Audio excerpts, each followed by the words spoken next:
السلام علیکم جی، ویلکم ٹو مائی اندر ڈے آف ولاگ۔ امید ہے آپ لوگ خیریت کے ساتھ ہوں گے۔ تو شروع کرتے ہیں اللہ کے نام سے۔ تو دن ہے آج جمعے کا، تو ہم نے سوچا دن کے پہلے حصے میں کر لیتے ہیں کچھ شجرکاری۔ شجر کا مطلب ہوتا ہے درخت اور کاری کا مطلب ہوتا ہے لگانا۔ شجرکاری کا مطلب ہوا درخت لگانا۔ درخت اور انسان کا رشتہ آپس میں ایک دوست کی سی حیثیت رکھتا ہے، کیونکہ انسان کو چاہیے آکسیجن جو پودے میسر کرتے ہیں، اور پودوں کو چاہیے کاربن ڈائی آکسائڈ جو انسان ایکسیل کرتا ہے۔ ان دونوں میں سے ایک کی بھی غیر موجودگی دونوں کی موت کا موجب بن سکتی ہے۔ تو پودے ہیں ہمارے پاس گلاب کے، جن کی ہم کریں گے شجرکاری۔ ناظرین، یہ وہ کیاری ہے جو میں نے کل بنائی تھی پودے لگانے کے لیے، لیکن اسے گھر والوں نے ریجیکٹ کر دیا۔ تو چلتے ہیں اپنے ولاگ کی طرف۔ تو سب سے پہلے کیاری بنانے کے لیے ہمیں ضرورت پڑی کچھ ہموار پتھروں کی۔ تو کیاری بنانے کے لیے ہم نے مخصوص جگہ کا انتخاب کیا، جس کو ادیب بھائی تراش تروش کے سیدھا کر رہے ہیں۔ اس سے پہلے بھی ہم نے کئی قسم کے درختوں کی شجرکاری کر رکھی ہے، تو آئیے ویو کرواتے ہیں ہم ان کا۔ تو یہ ہے جی سب سے پہلے مالٹے کا درخت،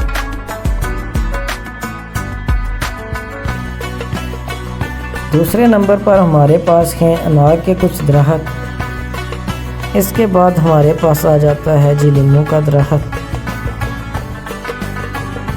پھر آتا ہے یہ ہمارے پاس خوبانی کا درخت، اس کے بعد آتا ہے اخروٹ کا درخت، جو کہ میری پیدائش سے بہت پہلے کا ہے، اور ہر سال اس درخت پر بہت زیادہ مقدار میں اخروٹ کی پیداوار بھی ہوتی ہے۔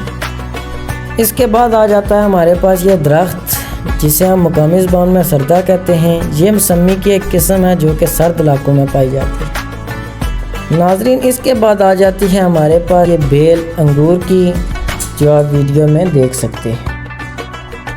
ناظرین، پھل پیدا کرنے والے درختوں میں سب سے آخر میں آ جاتا ہے ناشپاتی کا درخت۔ یہ درخت ہر سال بہت بھاری مقدار میں ناشپاتی کی پیداوار کرتا ہے، اور ناشپاتی کو ہم مقامی زبان میں فراشیشی بھی کہتے ہیں۔ تو آتے ہیں اپنے مین ولاگ کی طرف۔ تو پتھر لگانے کے بعد ہمیں ضرورت پڑی کچھ مٹی کی، تاکہ کیاری کی حد بندی کی جا سکے۔ بڑے بھائی ادیب جو مٹی کو کیاری کے اندر مخصوص انداز میں بچھا رہے ہیں۔ کیاری بنانے کے بعد ہم نے پودے لگانے کا کام سٹارٹ کر دیا۔ تو ادیب بھائی لگا رہے ہیں پودا، جس کا نام ہے رات کی رانی۔ اس کے بعد میں نے لگایا جی گلاب کا پودا۔ ہم نے لگائے جی ٹوٹل 4 پودے، جن میں 2 رات کی رانی کے تھے اور 2 گلاب کے تھے۔ پودے لگانے کے بعد ہم نے ڈالا جی ان میں پانی۔ پودے لگانے کے بعد جی مال مویشیوں اور بکریوں سے بچانے کے لیے اور اس کو سیکیور بنانے کے لیے ہمیں ضرورت پڑی چند لکڑیوں کی۔ دیپ بھائی نے کیاری کی پیمائش کر کے لکڑیوں کو کاٹنا شروع کر دیا۔ پھر ہم نے گڑھا کھود کے لکڑیوں کو زمین میں نصب کیا، پھر ان کو پراپر طریقے سے آپس میں بائنڈ کر کے ایک مخصوص کور تیار کیا۔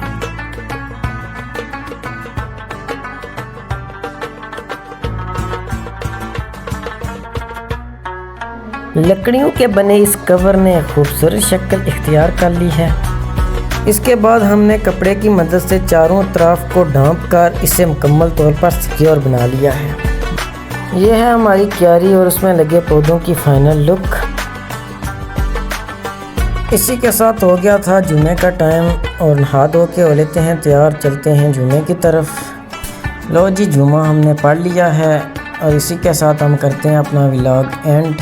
ویڈیو کو زیادہ سے زیادہ شیئر کریں۔ ملتے ہیں اگلے ولاگ میں۔ اللہ حافظ۔